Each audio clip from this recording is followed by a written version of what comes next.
Well, good morning. This is a short video which will be a long-term review on the aftermarket battery that I purchased in November of 2020. For those of you that don't know, you'll see a link at the top of the screen to a previous video where I highlighted the battery.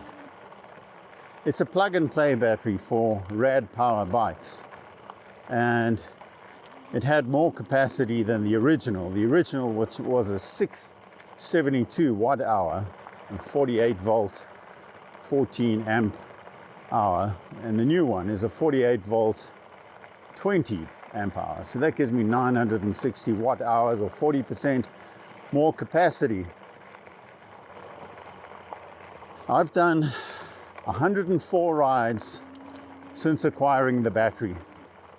I use it exclusively. I don't use my original battery anymore. Why? Well, it's got more capacity. And more capacity means I can change my riding style somewhat. I don't have to be so parsimonious or stingy with the use of energy. I can give myself a little bit more when I need it without getting range anxiety. And in that 104 rides, I've done 4,700 kilometers. I haven't had a minute's or a second's trouble with the battery. Of course, I have the usual protocols to take care of it. When I purchased my battery, I purchased it with Samsung cells. I was given the options, Samsung, LG, or no-name brand cells.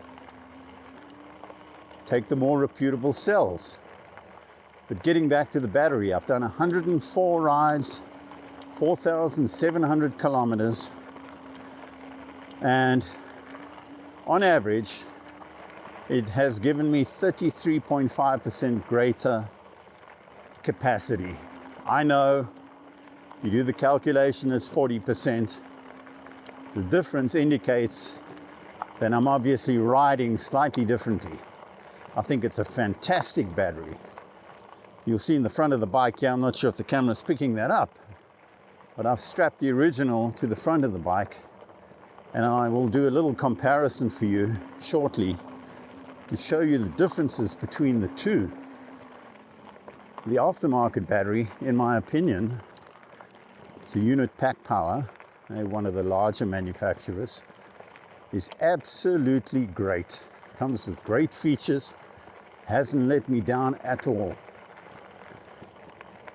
So I'll chat to you in a moment when we can make the comparison between the two batteries.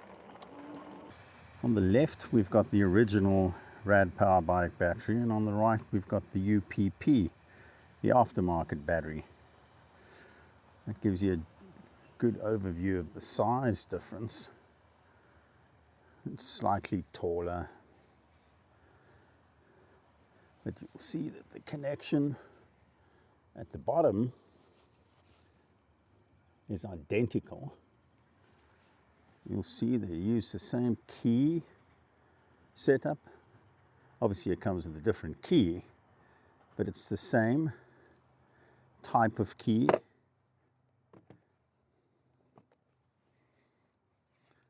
The aftermarket comes with this USB port, which is really helpful if you need to charge your phone, and it's got a readout here, which I will show you shortly what readouts it gives you.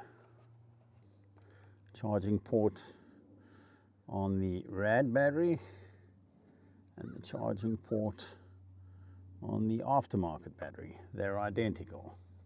I've had to turn it on to access this readout, but let's see. There we go.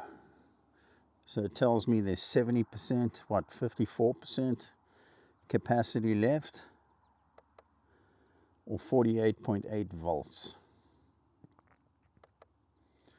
I find that to be pretty accurate. Of course, it's similar on your display, but sometimes if the battery is off the bike, you want to know what is left. You know, people want to know, are they charging it to 70% or 80%? This makes it really easy. The RAD battery doesn't have anything like that, which makes it a little bit of a pain. I hope that's helpful.